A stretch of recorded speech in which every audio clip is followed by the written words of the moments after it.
Hey everyone, it's Jensen here again. We've got, not as crazy of a week with college football not really being in, although the Army-Navy game was great. FCS playoffs are great as well. So there is good football going on, in case you know. And Montana State upsetting Sam Houston was pretty remarkable in the FCS playoffs, but for any degenerate college football fans, there still is football going on. And Bryce Young wins the Heisman. That was no big surprise, so good for him. Again, I don't know why. Maybe it's because I don't know.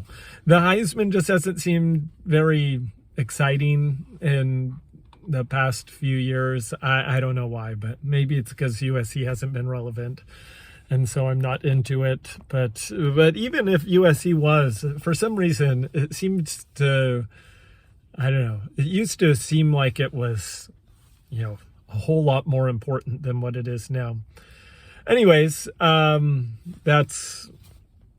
all the all the college football stuff going on. I wanted to sort of split into the political things going on in sports right now, and there's just some absurd. And then on my next one, we'll start going over some bowl games, because bowl games I think start this week, so that's pretty exciting. But so I don't know if you've been seeing, there's this story going around with this Penn swimmer who is a guy who now claims he's a woman, and he's swimming and destroying everyone. And finally, some of the girl swimmers on the team, his teammates, they're saying, this is not right.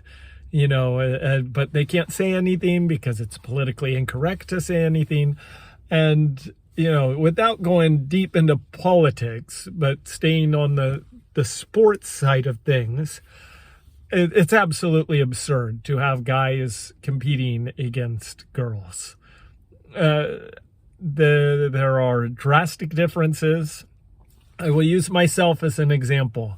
I am not a good athlete. I love to play sports. I love to do stuff, but I am not good. When I was in high school, one of my favorite stories to say is how I was the number one high jumper on our track team, because I was the only high jumper on our track team. But I was okay in some of my events. I was a pretty good triple jumper. I did the 400. And I was all right. I'm not great. But then if I was competing against the girls back then, I would have full ride scholarship offers to go to college. Granted, there's still plenty of girls that are faster than me, but that just shows you a little bit. Like, I'm in no way a good athlete, and yet I would have been, near the top in high school when I was actually, training and competing. Which is just ridiculous. I mean, you go through all of the stats, and it's not close. If you want to save women's sports, which I do, I think, I've got 2 daughters that I want to be able to have fun and compete. My wife, she was a great swimmer. Well, she was a swimmer, and she is a great runner now, but you can't compare men and women. Men are just bigger, faster, stronger, and so please don't ruin things. And people need to speak out, and I think maybe it's so hard because it's so politically incorrect, which is ridiculous, but all the girls should be saying, no, I'm not going to race against this person, and just stop until guys cannot compete with the girls, because it is absolutely unfair and is a joke. And I don't care what, this guy, the Penn swimmer, he's been swimming as a man for the past 3 years. It's absurd, but I don't care when or what. It's not appropriate, should never happen. And is just ridiculous. And men and women are different. That's good.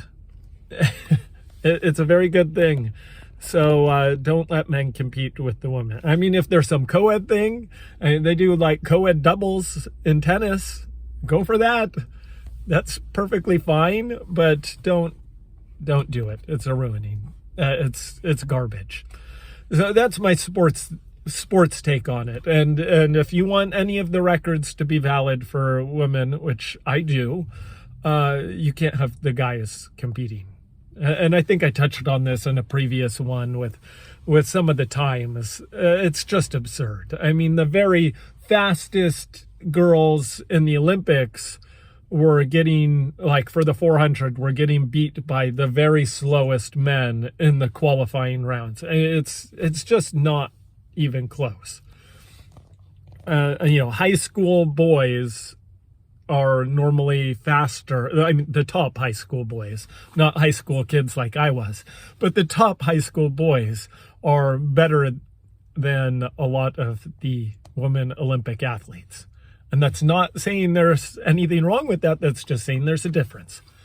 Anyways, that's political issue number one, going into the political issue number two. And I know I've talked about this before, but it's becoming increasingly relevant. There are COVID cases that are just skyrocketing. There was a game, a Minnesota Wild hockey game that's just been canceled. Manchester United was supposed to play Brentford today, and that game was postponed. I should say postponed on the hockey game as well. There's the basketball teams that are having players test positive. There's NFL teams that are having tons of players test positive, which I seem to remember me saying that this would happen, that people were going to test positive because it's a virus. It's spreading around. You're not going to stop it from spreading around, whether you're vaccinated or not. People get vaccinated from the flu every year, and people still get the flu. It's the way. I mean, and granted, I'm no crazy, biologist, scientist, whatever person, but the way I understand it and have heard it, I mean, it's mutating enough. We've got the Omicron variant and Delta and whatever. It's changing enough, just like the cold does, just like the flu does, that it's going to get passed around. So what are the solutions? Well, I saw some of the people that I follow for Anaheim Ducks, doing commentary. They're like, we should shut down the entire season for 2 weeks and make everyone get a booster. And it's, again, people that are getting this COVID have been vaccinated. Getting a booster isn't going to help. The only thing you can do that will save, sports games from being postponed and canceled and players will be able to practice is if you do not test because you don't care. And I've been, all for it, not testing for these athletes. I don't see a reason why. Another story, the BYU basketball team, they were all sick with the flu, like deadly sick. They could barely, walk around, and yet they didn't have COVID, so they all played. We should be doing the same thing with COVID. You should just not even test for it. I mean, if you're really sick and you need, then by all means get tested, and then maybe if you're positive, you can quarantine yourself or whatnot. But I don't know why anyone is getting tested. They're all top of the line athletes all around the world. Just let them play. Just let them play. And when people get sick, then you can say, okay, is it bad? Do we need to test? But most of the time it's going to be like, oh, you've got a cold. We've been playing through that forever. Everyone in sports has played through the flu or the colds, and they just do it. So if you want sports not to be canceled or postponed, you've got to stop testing for COVID. Again, if you're really sick and want to get tested, go for it. But no testing should be mandatory. As soon as people stop testing, it will be great. And, you know, for normal people too, this is going away from sports, but why are you testing? Like, unless you're really, really, really sick and need to go to like the hospital or something, you don't need to be tested for COVID. Just get over it, be on with your life. And then magically COVID numbers will go way down.